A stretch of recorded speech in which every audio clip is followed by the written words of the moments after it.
नमस्कार, मी संतोष सुतार आणि आपण पाहतात सीएल माझा. यशाचं शिखर गाठायचं झालं तर खडतर प्रवासाशिवाय पर्याय नाही.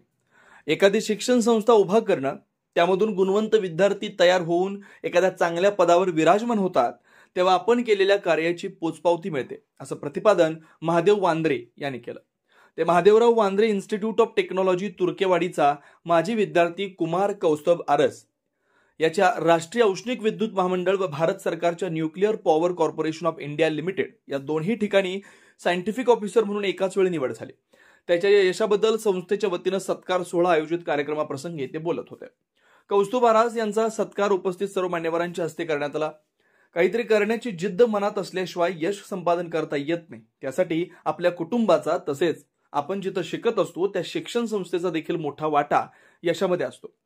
जिद्द आणि चिकाटीच्या जोरावरच मी हे यश मिळवलंय असं सत्काराला उत्तर देतेवेळी कौस्तुभ आरस यांनी सांगितलं. या कार्यक्रमावेळी प्राध्यापक गो प्रधान, प्राध्यापक अभिषेक पोद्दार, प्राध्यापक अमेय वांद्रे यांनी आपलं मनोगत व्यक्त केलं व कौस्तुभचं अभिनंदन केलं. BEd polytechnic pharmacy office staff यांच्याकडूनही कौस्तुभचा सत्कार करण्यात आला. या कार्यक्रमासाठी प्राध्यापक NJ कांबळे, कार्यालयीन अधीक्षक श्रीमती स्वप्ना देशपांडे, प्राध्यापक YP पाटील व प्राध्यापक सुधीर लंगरे, प्राध्यापक सचिन कांबळे तसेच सर्व विभागाचे विभाग प्रमुख, प्राध्यापक, शिक्षकेतर वृंद, सर्व विद्यार्थी उपस्थित होते. कार्यक्रमाचं प्रास्ताविक प्राध्यापक NJ कांबळे यांनी केलं तर सूत्रसंचालन प्रियांका हरकारी यांनी केलं. शेवटी आभार प्राध्यापक YP पाटील यांनी मानले.